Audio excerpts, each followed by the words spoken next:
Assalamualaikum warahmatullahi wabarakatuh.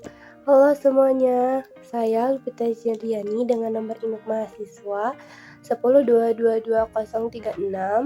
Pada video kali ini kita akan membahas mengenai XBRL atau Extensible Business Reporting Language.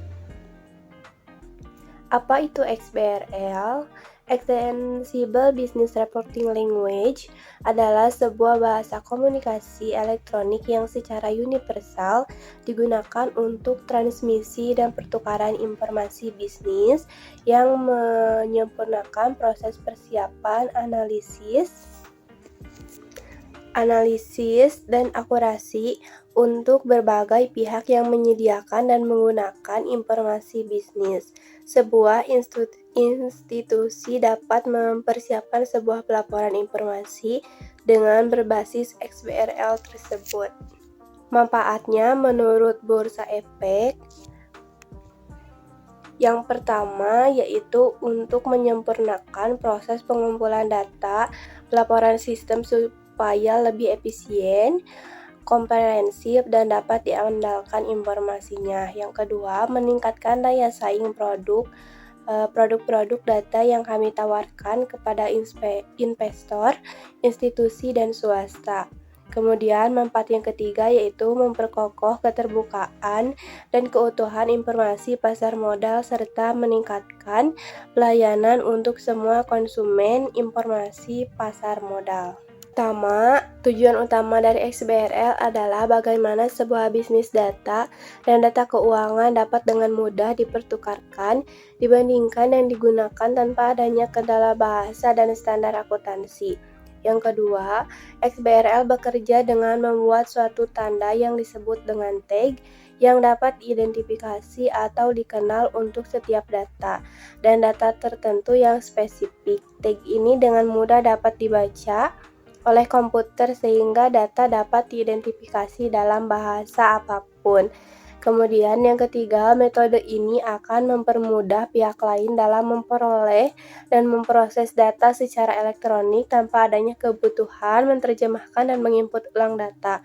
Data ini dapat dengan mudah dibandingkan karena tag yang sama di seluruh dunia. Keuntungan dari XBRL yang pertama yaitu untuk melakukan analisa laporan yang lebih baik. Yang kedua yaitu lebih cepat, akurat, dan dapat diandalkan. Yang ketiga yaitu penghematan biaya. Yang keempat yaitu mengurangi perbandingan yang dilakukan secara manual di antara laporan. Yang kelima yaitu berguna untuk penyebaran informasi menggunakan internet. Dan yang terakhir yaitu standarisasi format pelaporan. Kemudian, siapa yang akan diuntungkan dari XBRL ini? Yang pertama, perusahaan yang menyiapkan laporan keuangan lebih efisien dalam menyiapkan laporan keuangan karena laporan akan dibuat satu kali dan diperoleh seperti laporan yang dicetak di dalam web atau form dari regulator.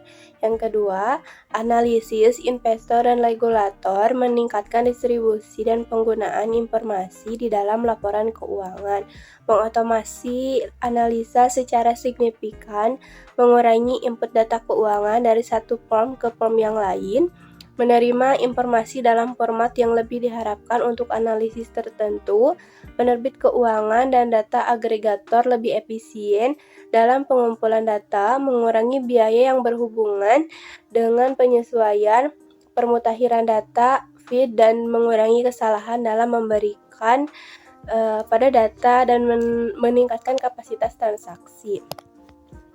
Independent software vendors, hampir semua produk perangkat lunak yang mengelola informasi keuangan bisa menggunakan XBRL untuk melakukan ekspor dan impor format data sehingga meningkatkan potensi untuk full interoperabilitas dengan aplikasi keuangan dan analitis lainnya.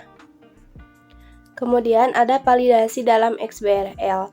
Di sini validasi formula, yang pertama ada validasi keberadaan atau existence validation, kewajiban untuk mengisi akun-akun yang telah ditentukan, contohnya seperti aset lancar, aset tidak lancar, total aset, total ekuitas, dan lain-lain. Yang kedua ada validasi asersi atau assertion validation, validasi atas kesesuaian dan keterhubungan suatu akun antar laporan dalam laporan keuangan. Contohnya, nilai kas dalam laporan posisi keuangan dengan nilai kas dalam laporan arus kas. Mungkin cukup sekian yang dapat saya sampaikan, kurang lebihnya mohon maaf. Terima kasih. Wassalamualaikum warahmatullahi wabarakatuh.